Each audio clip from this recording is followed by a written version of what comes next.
வாழ்க வையகம், வாழ்க வளமுடன். வாழ்க்கை மலர்கள். நால்வோர் நற்சிந்தனை.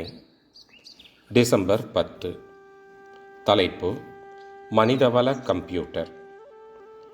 இறைநிலையினது நெடும் பயணத் திருவிளையாடல்கள் அனைத்தும் முழுமையாக அலைவடிவில் சுருக்கி வைத்துள்ள கருவூலம்தான் உயிரினங்களின் உடலின் மையத்தில் அமைந்துள்ள கருமையம்.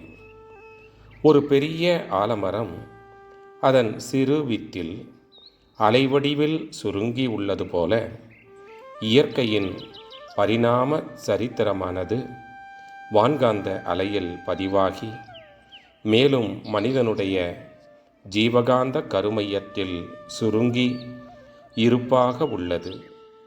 இந்த காலத்தின் விஞ்ஞான பேரறிஞர்கள் கண்டுபிடித்து வழக்கில் வந்துள்ள கம்ப்யூட்டர் கருவியைப் போல இறையாற்றலால் வடிவமைக்கப்பட்டது கருமையம் என்னும் ஆர்கானிக் கம்ப்யூட்டர் காந்தமையம்.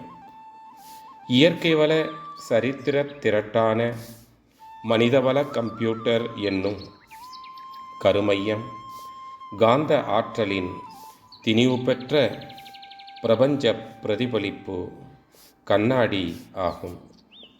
இத்தகைய இயற்கை சுரங்கத்தை தன்னகத்தே அடக்கமாக பெற்றுள்ள பாக்கியசாலியே மனிதன் என்ற திருவுருவம்.